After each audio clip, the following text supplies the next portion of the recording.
Edhe kjo një ndër situata që duhet ndodhte për këtë fillim jave dhe nësa duket bëhet një lloj paralizimi total aty. Imagjino kur aty e paralizuar është pa u mbyllur, domethënë, imagjino tani pa qenë në grevë. Po dhe kuptojmë se është e tmeshme të mbash atë lloj radhe në dogan. Nuk e di pse ndodh gjithmonë kjo lloj radhe në dogan, sidomos në pjesën e doganës greke, por gjithsesi mos të ndalemi tek këtë gjë. Mos ndalemi se do fillojmë pastaj të kemi një sër problematikash për diskutuar, por më mirë të kemi tek një histori personale dhe histori suksesi e treguar kështu, sepse na pret nga Italia Ariola Begajkuli, që është ekonomiste, po ndërkohë njësi vajza që nuk dorëzohet së bëri punime handmade. Mirëmëngjes Ariola, mirë se erdha. Mirëmëngjes Ariola. Mirëmëngjesi, Bora Rej, faleminderit për ftesën. Shumë kënaqësi që jemi ne.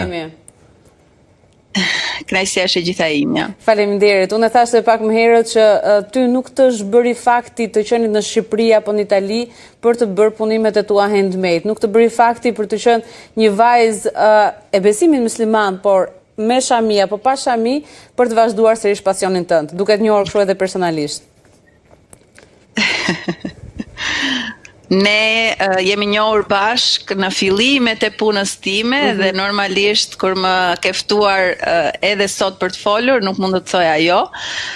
Nuk më ka ndalur në fakt në asnjë moment, qoftë shvendosja nga Shqipëria në Itali, qoftë vendosja e mbulesës, pasi për herë të parë jemi takuar ndryshe, me luk të ri tashmë.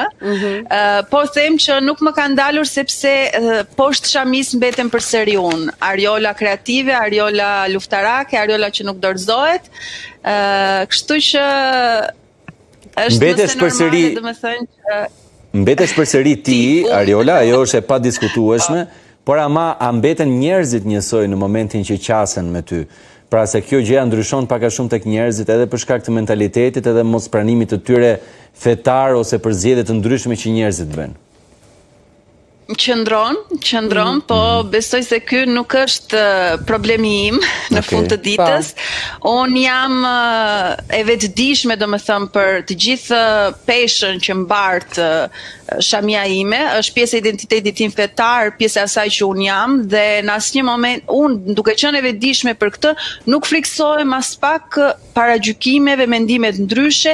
Ajo që mua ndoshta më vjen pak keq, është që njerëzit nuk arrin ta kuptojnë, jo ta kuptojnë, po edhe pa e kuptuar, sepse unë nuk dua që njerëzit ta kuptojnë apo të vijen në këpucët e mi, absolutisht, nuk kam pse.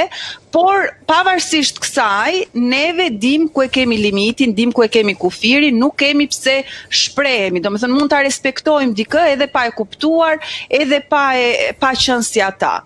Dhe këtë lloj respekti e gjej për ditë, çdo ditë në punën time si hobiste këtu në Itali, po edhe në Shqipëri e kam gjetur. Kështu që unë kam qenë me fat, besoj që nuk kam rënë pre e ndonjë diskriminimi apo themi paragjykimi të fortë në lidhje në raport me njerëzit, me kolegët ku kam punuar, kam qenë gjithmonë e respektuar dhe besoj se kjo për mua do thot shumë, do thot që njerëzit pavarësisht se janë të ndryshëm, pavarësisht se mendojnë ndryshe, arrin deri diku edhe ta respektojnë. Ata që nuk arrin ta respektojnë, nuk bëjnë pjesë në botën time, kështu që shumë e qartë. Bëjmë pjesë në botë, janë njerëz thjesht.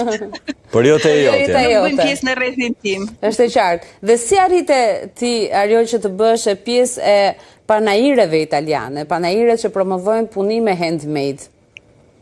Një sukses tjetër jote. Këtu është shumë e thjeshtë në fakt, sepse ka një regulator, po themi, për sa i përket hobistëve, pra ti nëse ke një hobi dhe dëshiron ta monetizosh atë, mundesh që ta bësh këtë. Shko në komunën ku jeton, nxjerr një tesera i thon këta, një lloj karte, po themi, siç mund të jenë kartat e studentit, kartat e pensionistëve të tjerë, kjo është karta e hobistëve dhe me anë të kësaj karte ti mund të marrësh pjesë në për panaire të ndryshëm që janë enkas për hobistët, qoftë panairet e fundvitit, por këtu ka gjatë gjithë vitit.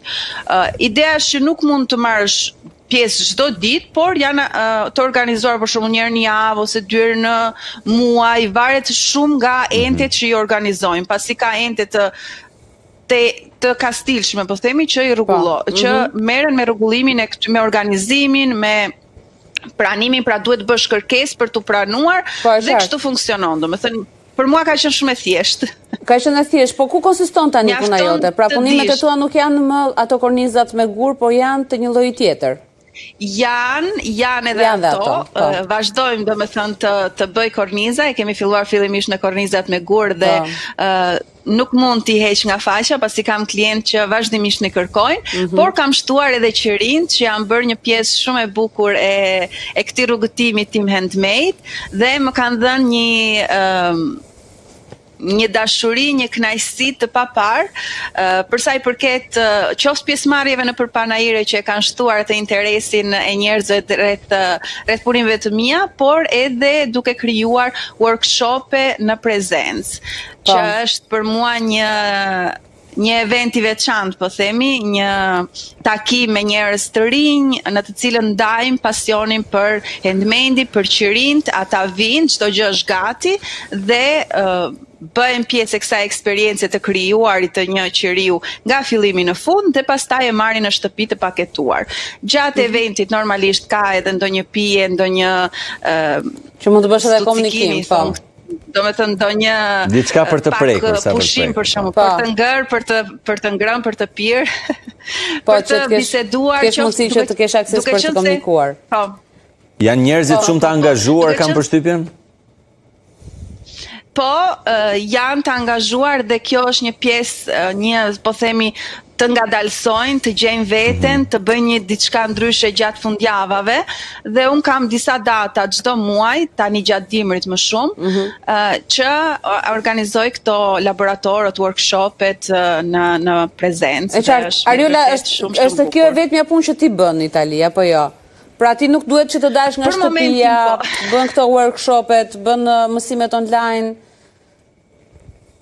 Po, kur bëj workshopet dal, domethënë, sepse i bëj këtu afër shtëpisë, mbështetem në një strukturë që është po ashtu e komunës dhe menaxhohet nga një familje dhe nga një familje pjesë e një shoqate dhe jam me të vërtetë shumë e kënaqur sepse me nxitjen e atyre dhe me insistimin e atyre, fal tyre, domethënë, nisa që të bëj këto workshopet në prezencë dhe me të vërtetë që një sukses, nuk e kisha menduar të jem e sinqert, por që jam shumë e kënaqur nga rezultatet. A është Italia vendi që ti ke gjetur maksimalisht veten apo mendon që ende ka më mirë? Unë personalisht jam person që kudo që jetoj bëj vend për vete. Do me thënë, kam jetuar në Skrapar, unë jam nga Skrapari, kam jetuar aty, jam plotësisht e vetëdijshme që dhe nëse kthehem sot atje, do ta gjej veten shumë mirë. Kam jetuar në Berat 10 vite dhe po aty kam bërë një shtëpi për vete, shoqëri, edhe gjithçka tjetër, kolege. Kam jetuar në Tiranë 5 vite dhe po ashtu kam krijuar një shtëpi për veten time. Dhe kam 6 vite në Itali dhe kam krijuar edhe këtu shtëpinë time. Unë për momentin jam shumë rehat, nuk dua të lëviz, aq më tepër që kam 3 fëmijë dhe nuk më duket e thjeshtë ndryshimi, aq më tepër mësimi një gjuhë të re, nuk mendoj se mund të lëvizim diku tjetër. Po ndërkohë fëmijët, në momentin jemi shumë mirë. Po, jemi tek fëmijët, tek familja patjetër. Po ndërkohë fëmijët e kanë gjetur veten, pra i sheh ata që t'jenë të përshtatur mbase, normalisht edhe në bazë të moshës së tyre, për secilin, por flasim për përshtatjen e tyre dhe ti vetë për fëmijët e tu mendon që është ambienti më i mirë? Për momentin po, do më thënë ata janë përshtatur shumë mirë, çuni i madh ka ardhur 4 vjeç dhe i vogli 3 vjeç, i dyti do më thënë, i vogli fare ka lindur këtu sepse kam 3 fëmijë, kam 3 djem. Ata janë përshtatur shumë mirë, madje kur i pyet ata se çfarë janë, ata e din që janë shqiptar, por ndjehen sikur janë italian, sepse flasin italisht e ne kanë tashmë gjuhën e parë, duam nuk duam ne, edhe pse ne përpiqemi absolutisht që ta mbajmë gjuhën, ti mbajmë traditat, ti mbajmë ato gjërat që neve na dallojnë dhe na bëjnë krenar të jemi shqiptar.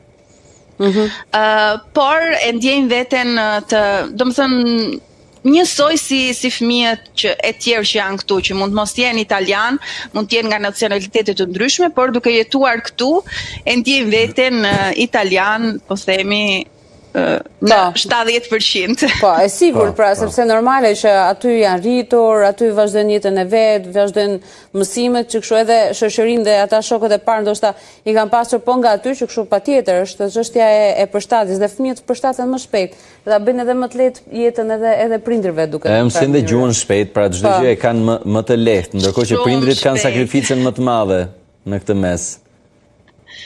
Po, është e vërtet, unë në këtë rast kam pasur sakrificën më të madhe, sepse kam ardhur në emigrim në një mosh relativisht të re, po themi, por tashmë jeta isha e rritur, nuk mund të studioja këtu, apo tashmë kishe mbaruar disa etapa, kisha tashmë 2 fëmijë dhe nuk po them që ka qenë e vështirë, sepse duke njohur gjuhën ta bën shumë të lehtë. Drejt. Dhe duke pasur këtë pasionin tim që edhe nëse nuk punoj full time, do me thënë, sepse full time unë bëj mamin, po që part time kam gjetur këtë opsionin tjetër që më lejon që edhe të fitoj, po dhe të jem me fëmijët e mi 100% të kohës dhe të dedikohem atyre plotësisht, gjë që për mua është primare. E qartë, dhe ndërkohë na tregon një sekret, për shembull, sa shkon ndonjë nga këto punimet me qiri, në një gjë, se i ke dhe shumë të bukur ajo, dhe mund t'i prosisen nga Shqipëria, për shembull. Po, për ju do jem falas, për ju të studios. Faleminderit. Faleminderit. Po, për ata jashtë studios. Çmimet variojnë.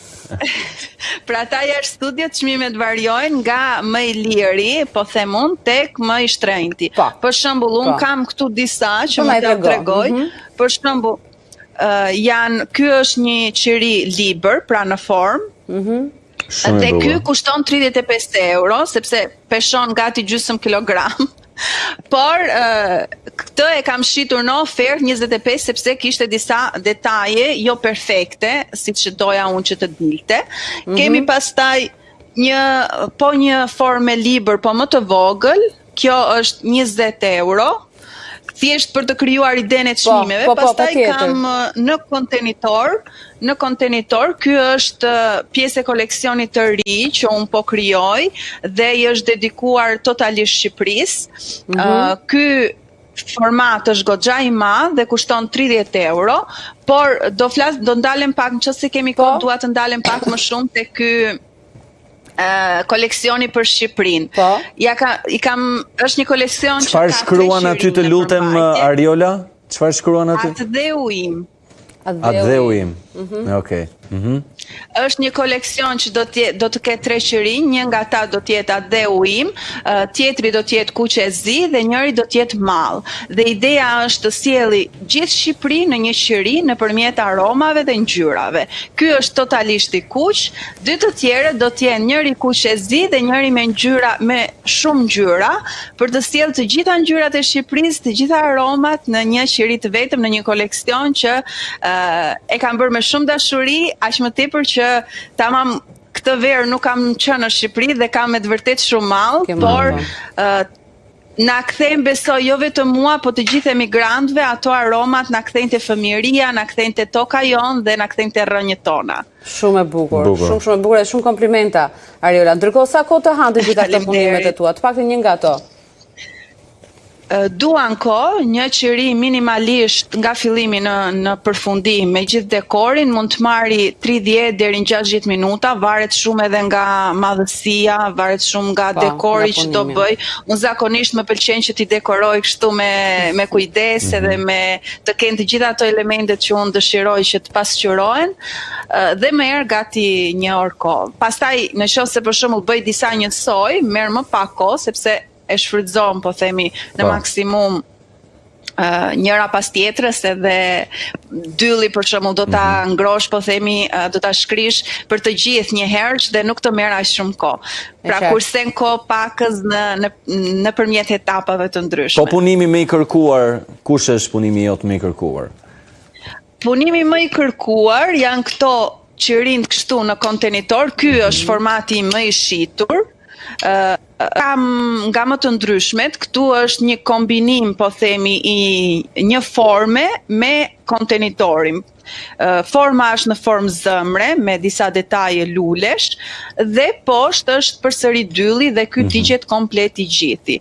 Por ky është një risi, pra duke qenë se unë jam person që më pëlqejnë më shumë kontenitore se sa format, mirë po për t'i bërë të dyja dhe për t'i pasur të dyja mundësit në faqe, i kam bërë dhe këto, ndjes se po lëviz pak për të marrë një qiri tjetër. Okej, po.